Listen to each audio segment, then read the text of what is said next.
अपना है। मुझे उम्मीद थी कि मैं भिवंडी की सीट छोड़ने के बाद फिर जिसको भी लड़ाऊंगा भिवंडी की सीट जरूर जीत जाऊंगा, लेकिन कांग्रेस पार्टी को, समाजवादी पार्टी नहीं चलेगी, शिवसेना चलेगी। मैंने अशोक चौहान जी से जाकर कहा था कि भिवंडी में इलेक्शन हो रहा है और जब भी कोई जरूरत पड़ती है आप हमसे ये कहते हैं कि शिवसेना को नेस्त तो नाबूद करने के लिए आप हमारा साथ दे दो, और हम आपका साथ दे देते हैं। लेकिन अगर भिवंडी में आपने बहुत कोशिश किया, बहुत मेहनत किया, आप जीतोगे नहीं, शिवसेना जीत जाएगी। खुदा की कसम, मैंने जाके बार बार ये बात कहा, लेकिन नहीं माने।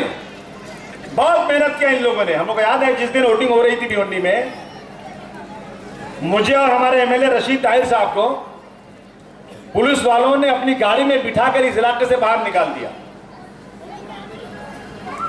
कि आप वोटिंग के दिन यहां नहीं रह सकते।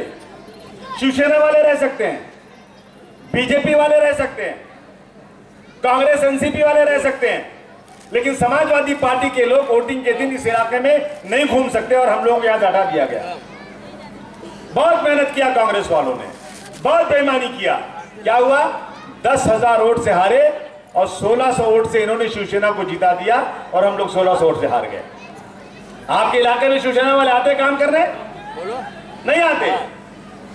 आइए आप गोंडी देखिए, बहुत सारे लोग यहाँ पे जाते होंगे गोंडी में। 152 करोड़ रुपए की सड़क बन गई।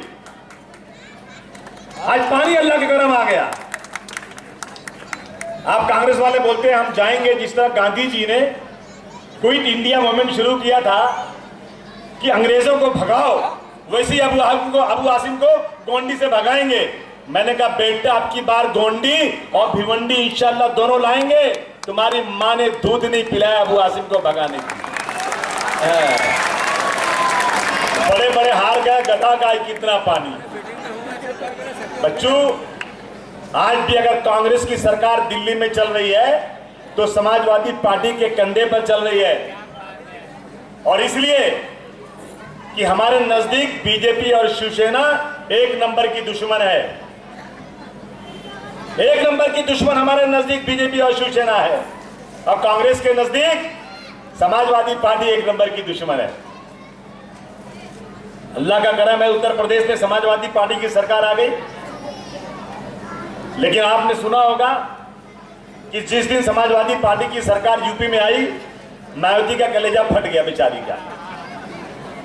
उसने एक बयान जारी किया कि उत्तर प्रदेश में जो मुलायम सिंह यादव की सरकार आई है, वो 70% मुसलमानों ने समाजवादी को वोट दिया, इसीलिए वो सरकार चुनकर आई।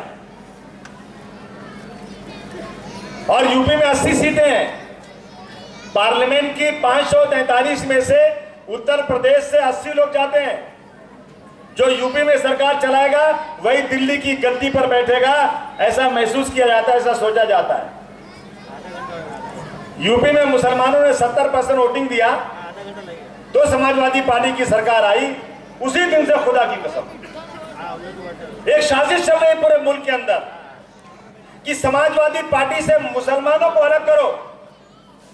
दिन रात ये साजिश चल रही है, और ये साजिश कौन लोग कर रहे हैं?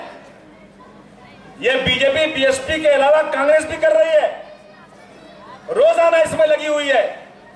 वो लोग जिन्होंने एक दिन में पूरी दुनिया में गणपति को दूध पिला दिया, उनका प्रचार कितना तगड़ा है, कितना मजबूत है, मीडिया कितनी तगड़ी उनके पास है, वो लोग समाजवादी पार्टी से मुसलमानों को अलग करना चाहते हैं। खुदा की कसम, मैं जब गया मुजफ्फरनगर, मैंने खून के आंसू रोए। मैंने मुसलमानों के हालात देखे, मेरी हिचकी बंध गई। हजारों लोग बैठे हैं बेचारे टेंट के अंदर, हालत खराब। और अखिलेश यादव ने कहा कि मुजफ्फरनगर में जो हुआ है, मेरी जिंदगी में जीते जी मैं इसको धुल नहीं सकता। मेरे लिए ये बहुत बड़ा बदनुमा दाग मेरी जिंदगी पे लग गया। आप यकीन जानिए, मैं बैठा था, बात हो रही थी लखनऊ के अंदर, प्रेस वाले बैठे थे, अखिलेश यादव की आंखों में आंसू थे। अखिलेश यादव ने कहा कि मैं और मेरा परिवार कभी फिरका परस्त नहीं हो सकता, लेकिन वहां की पुलिस ने, वहां के अधिकारियों ने लापरवाही किया और 2 दिन के अंदर जो कुछ हो गया वो नाकाबिले बर्दाश्त है। लेकिन 2 दिन के अंदर अखिलेश सरकार ने उसको संभाला, जो होना था तो हो गया। लेकिन 2 दिन के अंदर मैंने पूरे हिंदुस्तान में देखा है फसाद। आज तक कांग्रेस पार्टी ने एक अफसर को सस्पेंड किया। जब मुंबई में 1992-93 का फसाद हुआ था तो श्री कृष्णा कमीशन की रिपोर्ट ने 31 पुलिस वालों को जिम्मेदार ठहराया था कि ये 31 पुलिस वाले फसाद में मुलविस हैं,